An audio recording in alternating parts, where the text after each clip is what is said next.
Do you feel like you got everything you wanted out of this deal, or were there things left on the table? You know, you never get everything you want in any deal. Right? So many good points about it for both sides, and I think it's best that after the negotiations have ended, that both parties feel good about it. We did not take everything on the table. That was me interviewing business tycoon Manny V. Pangilinan on the sidelines of the signing of the ABS-CBN TV5 deal. It was a strictly regulated event. Only 3 of us journalists were invited, 2 from the MVP group of companies, which includes TV5 and One News, and 1 from ABS-CBN. I'm Regina Lay, the news editor of Teka Teka. Can you imagine a world wherein ABS-CBN is not so much a TV channel, but a content creator? That day has come, it seems. But wait, why are the regulators circling in?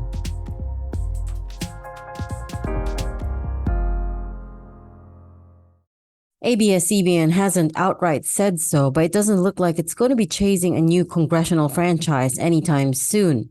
Instead, CEO Carlo Katigbak recently told shareholders that they will be pivoting towards becoming a content production company, meaning they'll make shows that they can sell or lease to other networks.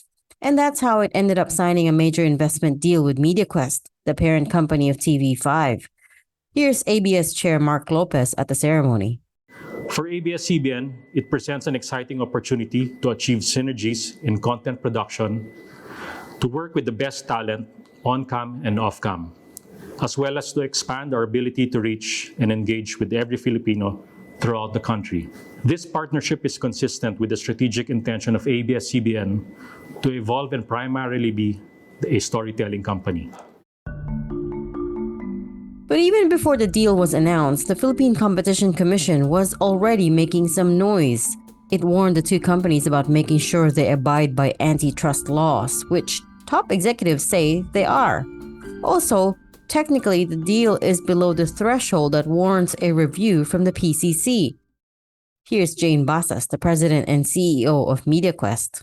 So the Bayanihan 2 Act allows for transactions as big as 50 billion, and the combined transaction of the Signal and the TV5 deal, when you add the 7.5 and the 4 billion, is only 11.5 billion.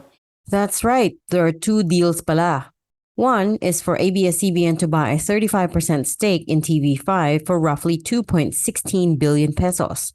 In turn, Signal Cable, which is under the Pangilinan Group, will acquire a 38.88% stake in Sky Cable for 2.862 billion pesos.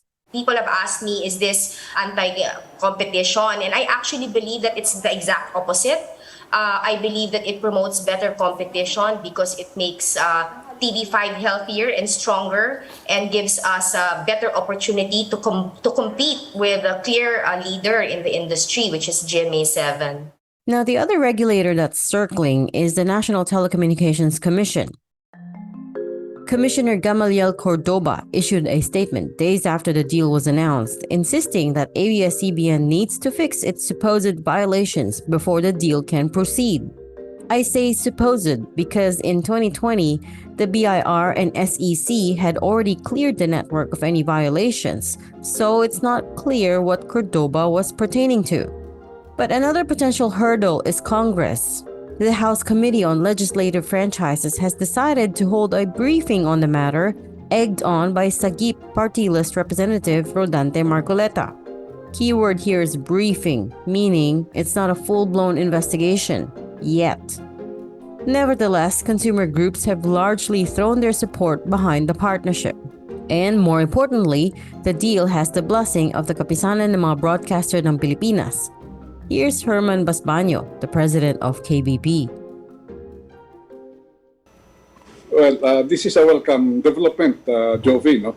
Sigurado na ating mga mamayan ay marami ang may ganun ding pananaw. No? Malaking bagay ito. We'd like to have more networks, more choices for our audience. No? Saka ito hindi lang basta-basta to na yung maging kapartner ng TV5 ay nanggaling sa kung saan-saan lang. This is a very formidable organization. Alam naman natin yung ABS-CBN, no? May TV5 na, may ABS-CBN pa. Ultimately, the big question is, what does this mean for viewers? What shows can we expect from the two? Here's Jane again. Our objectives are very simple. We really want to review the programming grid that we have right now. We want to make sure that we put in the best entertainment programs that will, improve the appeal of our network. We're very strong in sports already. I'm very happy with my news team, but entertainment is something that we should embrace. The intention is I'd love for one PH, one sports plus, one news to be accessible by Sky Cable subscribers, because right now that's not the case. So it is our intention to strengthen the channel lineup of Sky Cable. And that was today's episode of Teka Teka. Again, I'm Regina Lay, the news editor of Teka Teka. This episode was edited by Carl Sayat and produced by Kat Ventura. If you like this episode, share it with a friend or two. And of course, don't forget to follow Teka Teka and Puma Podcast wherever you listen. We're very excited to build our community with you, and it looks like we'll be able to meet for events real soon. So if you want to stay in the loop, please go to pumapodcast.com and subscribe to our newsletter. Thanks so much for listening.